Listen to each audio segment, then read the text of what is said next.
Hello everyone, welcome back to the part 3 of this Python programming tutorial series for beginners. In the last part we talked about variables and data types. We discussed 4 data types: int, float, bool and string. In this part we will talk about input functions and type conversions. So till now what we have discussed is having the values of data items hard coded into the variables, like in code itself, like x is equals to 3. So here 3 was actually in the code file only, but what if we want the input from the user or from the person who is running our code? For that we can use input functions. So input functions have a syntax of this form: you use input and then you write a prompt in form of a string, like enter your favorite color. Okay, so this is a string that we have write and we leave a space over here. I will tell you the reason why. So here I run my code, Python. I've saved the file under the name tutorial3.py. So you see this gap you see here, this is because of the fact that we left a space over here.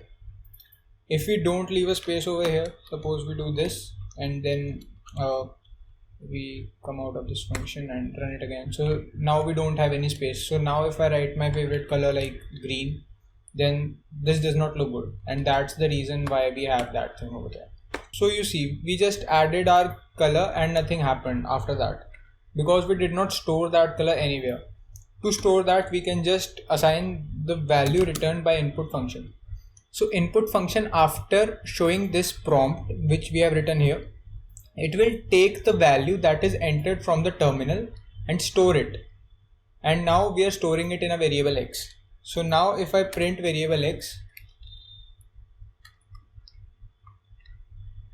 the program should run as follows: enter your favorite color. Suppose I write red and then it shows red because it's printing x.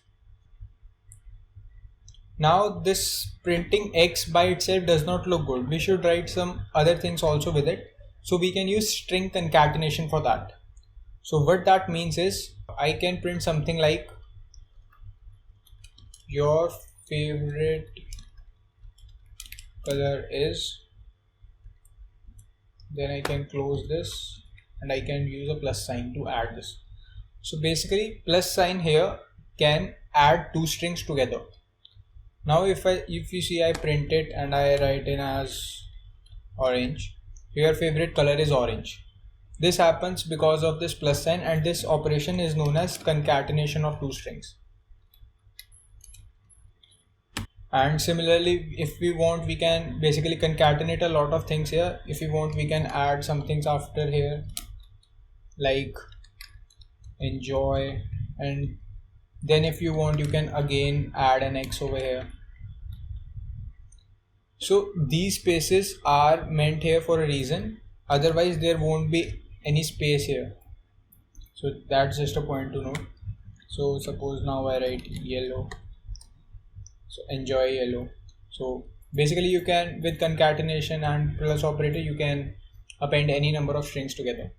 So now that we have done this, let's come to our exercise. This is your exercise problem statement. You have $201 notes and Andy took some of the dollars from them. You have to write a program to ask Andy how many dollars he took, and then you have to print how many dollars you still have. So hit pause and try this by yourself to see how far can you go, and then I will tell you how to approach this solution. And there is an important learning through this exercise. So just hit pause and try it. Okay, now I think that you should have tried it by now. So let's discuss the solution here. So I want to ask Andy how many dollars he took. So I just write an input function asking him how many dollars he took, and I let him answer here, and then I just write print I am left with, and then you can do something like, because you have $200, you can just subtract a from that.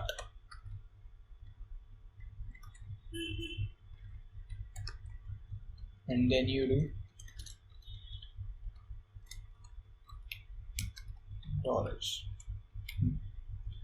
So now if we go and run this function, so let's say he took $56. Oh, we got an error here. So the error is a type error and it says unsupported operand types for minus, int and stir.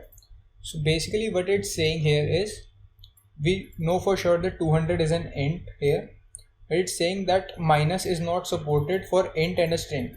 Basically what this denotes is that a is a string. So now for Revolution, input function always returns a string to you. So no matter if you are writing 5.66 or you are writing some boolean value in the prompt, like in the command prompt when it asks you the input, it will be always returned in the form of string to the variable a here. So now we cannot use string directly in subtraction operations. For that we now do a type conversion. So basically we can convert a string that has a number inside of it, like if a string has number 56 inside of it, we can convert it into int using this type conversion function int. Now suppose we just want to print for a while 200 minus int to see if this thing works, and we comment this line. We go here, check this, let's say it took $50 this time, so 150 got printed, so that is running fine. Let me just clear up the screen. Okay.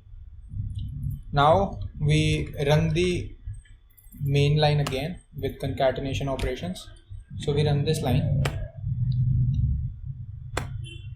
let's say he took $50. So now I am again facing an error, which is a type error, can only concatenate strings, not int to string. So now when we have 200 minus an integer, this is returning an integer, and these two operands here are strings. And what this type error is saying, that it can only concatenate a string with a string and not a int with a string. So now we use another type conversion function to convert int to a string, which is str function. Now if we use this function, so basically a initially was a string which has value like for say 50, and then we convert it into an int. We subtract 200, so we get 150, which is in the int form. Now we convert it to a string. So now when we try to run this function, enter 50 and I am left with $150. So this works fine. So this was an exercise meant to introduce you to type conversion functions, which is the next topic for this tutorial. So for our 4 basic data types, we have 4 type conversion functions: int, float, str and bool.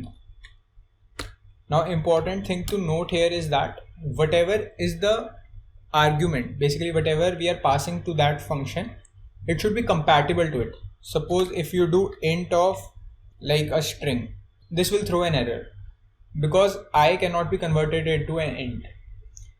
Whereas if you do int of 34, this is a compatible operation because 34 can be converted to an integer which has the value 34. Now another thing that is important to note here is, especially for bools, what we have is any number that is non-zero or 0.0 in case of floats is translated to true, and 0 and 0.0 are translated to false. This is the concept of truthy and falsy values, and we will come back to it in a later video. Just want to mention, and for strings also, any empty string is false and any non-empty string is true. With that, I think you should have now understood type conversion functions properly. So we move to an exercise now. So this is your second exercise. So the second exercise is to find which of the following lines of codes will throw an error. I am uncommenting these lines for you to see the code and highlighting properly. And now hit pause and try to think which of the following type conversions will throw an error. Okay, so now you might have understood that these are the 2 lines that will throw an error and the rest all are fine. So to validate, we can just try to run our code once. So I am commenting these lines and now head back to our terminal. So let's run this, and first error we see is invalid literal for int. So that is correct because 2 here is a string. If it would have been 2, then it would have been able to convert it, but this cannot be converted. So this is an erroneous line of code, so we just comment it, and now we try it again. So you see name false is not defined. So here we have false. So this false here, it is neither a string nor it's a boolean value, because if it would have been a boolean value, it should have started from a uppercase F like this. So this is neither a string nor a bool nor a variable that has already been declared, so that's why we are getting this error. So we comment this also. So we take a quick look at all the other ones. So we want to convert 4.5 to int, so that can be converted by dropping 0.5 from here. So b should have value of 4, then this can be directly converted into int, so c will have a value of 1029. Now as I said, the concept of truthy and falsy values, false is denoted as 0, so d will have a value of 0, and maybe I can write our predictions here.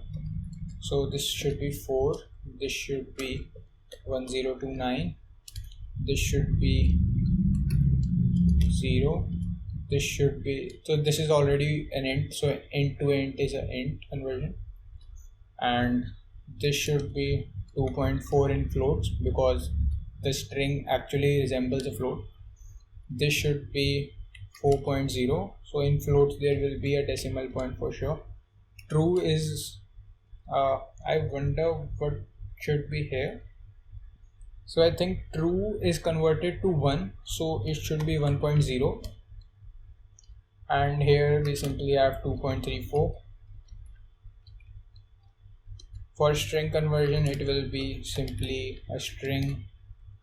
These are simple relatively, 4000, so everything will be directly converted to a string here. True will be converted to true in quotes.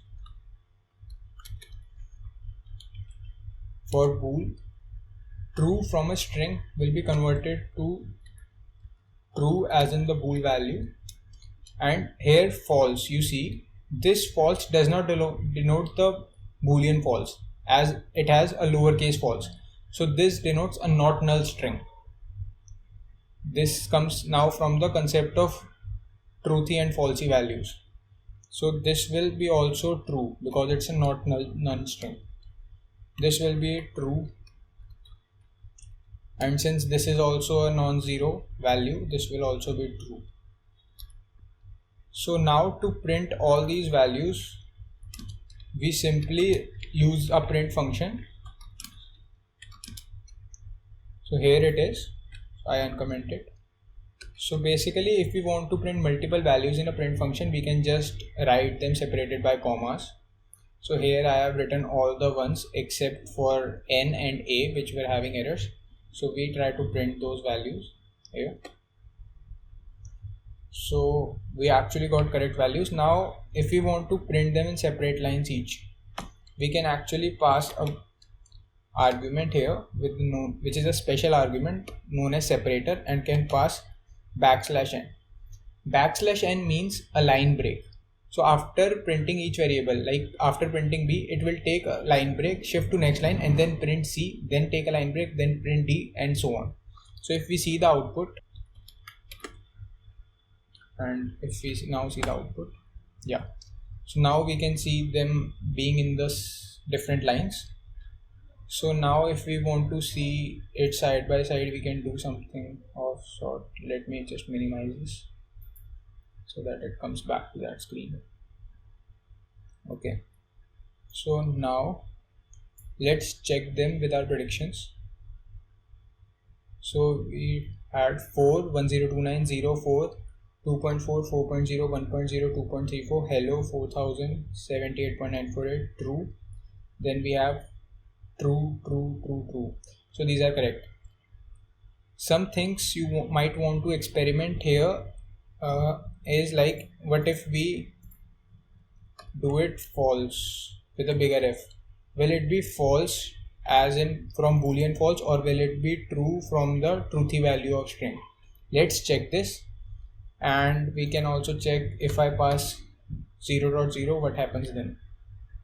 So I predict that this will be false and this should also be false. So let's check. We rerun the code. So now we understand that for numbers it got actually converted into false, but for strings it is not taking the value from false as a keyword, but rather taking a value from the behavior that I discussed of truthy and falsy values. The behavior that we discussed here, any non-empty string is true and any empty string is false. So this was actually a true and I was wrong here. And suppose now we want to check an empty string. So this I think should be false based on the concept of truthy and falsy values. So we do false here, we run the code, and you see here now we have a false here.